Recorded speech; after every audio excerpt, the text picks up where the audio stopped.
Do you want me to stay here and be part of your life, or do you want me to leave? Salut tout le monde, c'est Xavier, bienvenue sur WatchMojo français. Aujourd'hui on se retrouve pour le top 10 des moments les plus tristes de Rick et Morty. I need a friend. I have a million cooler friends than you. I'll be seeing you. You'll be dying. We're gonna be friends. You're gonna be dead.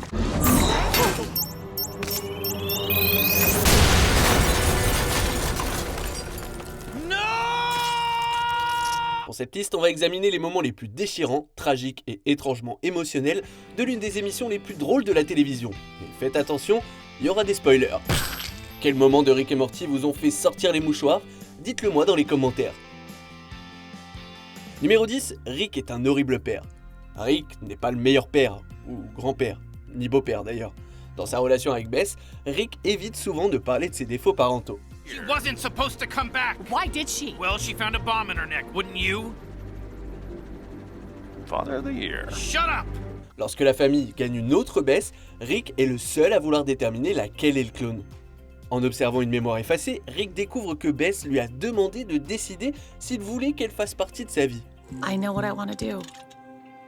I want you to decide. What? For once in my life, I want you to decide, Dad. Rick a finalement décidé de cloner Bess en mélangeant les deux au hasard pour que même lui ne soit plus sûr de rien.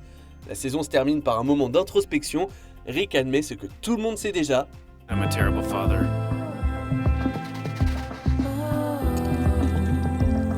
At least I'm a pretty good friend.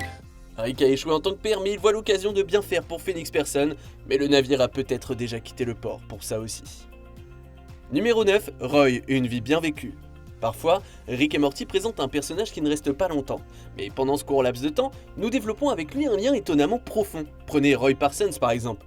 Roy, what's wrong? I had a nightmare. I was with an old man. He put a helmet on me. It's just a fever. Get some sleep. I don't want you missing school on Monday. Muni d'un casque de réalité virtuelle, Morty se glisse dans la peau de Roy, qui ne semble que trop réel. Sa vie défile littéralement, de sa jeunesse prometteuse à sa vie d'adulte décevante, en passant par son combat contre le cancer et sa mort soudaine. Whoa. Morty revient dans le monde réel, découvrant que sa femme, son enfant et les 55 dernières années n'étaient pas réels. On sait que techniquement, Roy n'est pas réel et qu'il vivra un autre jour sous le contrôle de Rick. Where's my wife? Morty, you were just playing a game. It's called Roy. Snap out of it. Come on. Quoi qu'il en soit, Morty vivant la vie de Roy est un portrait étrangement réaliste de la fugacité de la vie. Numéro 8, la mort de Hoovy. Comme Roy, la présence de Hoovy est brève mais significative. Sa mort a même des conséquences graves. Lorsque Morty ouvre un portail, l'être aimable propose de l'aider à transporter du vin dans sa dimension. Looks like you could use a hand. Oh, hey. Yeah, that'd be great. No problem. Laissant derrière lui sa femme enceinte, Hoovy pense qu'il sera absent que quelques secondes. Mais le temps s'écoule différemment entre les dimensions. À son retour, Hoovy est horrifié de retrouver sa maison en ruine, sa bien-aimée morte et son fils adulte motivé par la vengeance. Ova? Why did you leave us, Father? Japheth? When were you born?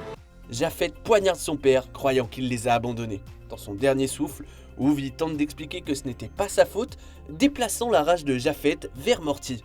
Was it my fault? Who's that? Who's? The boy from the magic door. Une simple erreur qui ruine non seulement la vie de Hoovy, mais aussi celle de plusieurs générations futures qui voudront se venger. Numéro 7, Rick fait le deuil de Tony. Bien que Rick ait initialement l'intention d'exécuter Tony pour avoir utilisé ses toilettes privées, les deux établissent un lien inhabituel qui pourrait se transformer en amitié. You want to take the one part of life that you truly think is yours and you want to protect it from a universe that takes whatever it wants. It took my wife. It clearly took something from you. We can spend our lives fighting that, or we can choose to be free. Cela ne fait que pousser Rick à repousser Tony hors de sa vie et de ses toilettes. Malheureusement, Rick apprendra la nouvelle de la mort de Tony, ce dernier étant décédé dans un accident de ski après avoir été inspiré par sa simulation du paradis. He quit his job, started living life to the fullest. He crashed into a tree space skiing down Mount Space Everest. En retournant à ses toilettes, Rick lit un message holographique qui était destiné à Tony. Il découvre que toutes les méchancetés qu'il voulait faire entendre à Tony reflètent en fait sa propre solitude et son dégoût de lui-même. All hail His Majesty, the saddest piece of garbage in the entire cosmos. Long live the big bad doo-doo daddy.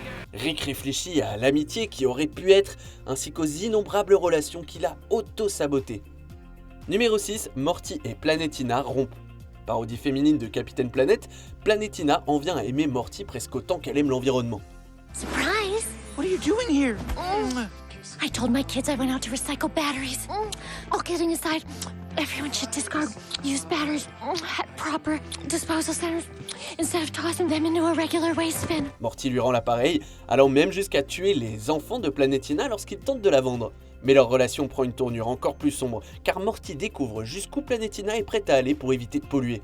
Morty a lui aussi du sang sur les mains, mais Planetina franchit une ligne que même lui ne peut justifier. Can't you hear the earth screaming? You filthy murderer! Tina, stop it! There's only one solution for earth pollution! Oh my god, no! Aussi bizarre et dérangeante que soit leur relation, le moment où Morty dit à Planetina qu'ils ne peuvent plus être ensemble est véritablement déchirant. Cette dernière sans transition de la déclaration d'amour pour Morty à la rétention de son chagrin d'amour, puis à la réprimande de Morty. But I love you. I can't. I can't love you. I just can't. Please understand. No, I'll go. But don't you dare ask me to understand. Numéro 5, Bess tire sur Monsieur Boîte à Caca. Envahie par les parasites, la famille Smith est contrainte d'éliminer de nombreux personnages colorés auxquels elle s'est attachée, dont Sleepy Gary. You gotta hide me, Sleepy Gary! Don't worry, I have a plan. If we can get to my boat, there's a... No! Just send me to Gary. I wanna be with Gary! Bien qu'ils aient apparemment exterminé tous les parasites, Bess reste méfiante à l'égard de Monsieur Boîte à Caca et lui tire dessus. À la grande surprise générale, Monsieur Boîte à Caca était réel, tout comme son sang sur le mur. Is something wrong, Beth? Cette fusillade surréaliste reçoit une touche de réalisme inconfortable alors que Bess, paniquée, se précipite dans la cuisine, se verse un verre de vin en tremblant et tente de faire face à ce qu'elle vient de faire. La bonne nouvelle, c'est que Monsieur Boîte à Caca a survécu et se rétablit lentement mais sûrement. He told me to tell you he's sorry you didn't have bad memories of him. If you love him, you should leave. La mauvaise nouvelle, c'est qu'il ne peut se résoudre à en parler avec Bess, ce qui l'a fait se sentir encore plus coupable. Numéro 4, Condorman est abattu. La fin de la saison 2 montre Rick à l'un de ses points les plus bas. Au moment où il commence à baisser ses défenses et à s'ouvrir, Tammy lui rappelle combien les autres peuvent être trompeurs et surtout sans pitié. But then I think, you know, in a lot of ways, I'm not a high school senior from the planet Earth. In a lot of ways, what I really am is a deep cover agent for the Galactic Federation, and you guys are a group of wanted criminals. Tammy révèle que toute sa relation avec Condorman faisait partie d'un coup monté pour capturer les ennemis de la Fédération Galactique. Condorman est à peine capable de réagir à la trahison de sa bien-aimée qu'elle l'abat et Rick pleure la perte de son meilleur ami. Bird person! No! Rick finit par se rendre à la Fédération avec un air vaincu sur le visage. Bien qu'il s'avère qu'il avait quelques tours dans son sac, c'était quand même une note très sombre pour terminer la saison. I am not staring at you. I am taking your mugshot. Numéro 3, le sacrifice de Rick. Habituellement, quand Rick fait quelque chose de noble ou dément, il a une arrière-pensée. Mais alors que Morty tombe dans un vide sans fin de chat, Rick saute à sa suite et lui donne son collier de stabilisation du temps. Morty, where's your collar? I'll fix it. I dropped it! What the hell? What have you done to me, Morty? Rick prend la décision consciente de renoncer à sa vie en échange de celle de Morty. Rick accepte même son destin en espérant que Morty sera meilleur que lui. C'est une facette de Rick que l'on voit rarement, faut bien avouer, et qui montre qu'il n'est pas 100% sans cœur. I'm okay with this. Be good, Morty. Be better than me. C'est plutôt 99,9%, mais ce 0,1% il est énorme pour Rick. Heureusement, il trouve un autre collier dans le vide, s'échappant à la toute dernière seconde. Cependant, cela n'enlève rien à l'impact émotionnel de ses actions. But I feel like one of the 64 Ricks, sacrificed himself for me, maybe? I think... Shut up, Morty. The last time you felt something, we all almost died. Numéro 2, le discours nihiliste de Morty à Summer. Dans ce qui est peut-être le moment le plus infâme de la série, Rick et Morty fuient leur monde cronenbergien et se glissent dans une autre réalité où ils viennent de mourir. Regarder Rick et Morty enterrer leur propre corps, c'est dérangeant, mais ça ne s'arrête pas là.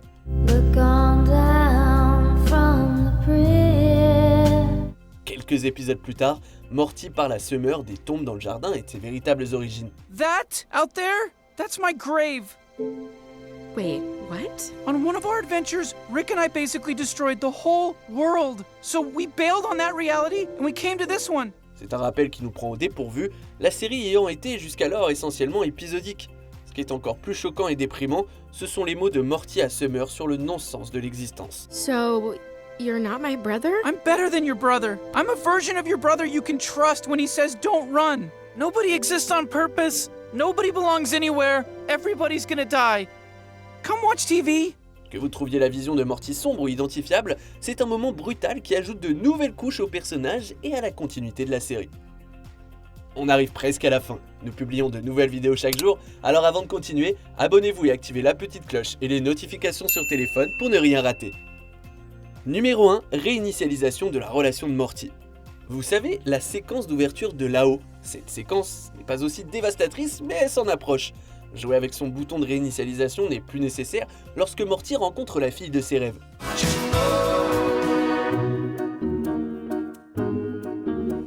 Aussi cynique que cette série puisse être, la relation de Morty avec sa petite amie est sincère et dépeinte par des images et de la musique. Leur romance surmonte les désaccords, les accidents d'avion, le cannibalisme et le froid, jusqu'à ce que Jerry y mette fin.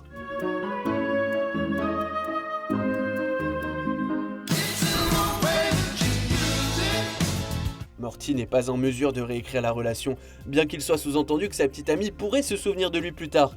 Mais à ce stade, Morty a déjà simulé sa mort.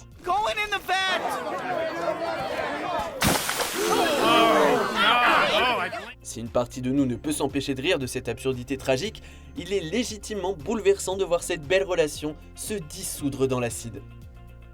Que pensez-vous de notre sélection? Dites-le moi dans les commentaires et checkez cette autre super vidéo de WatchMojo français.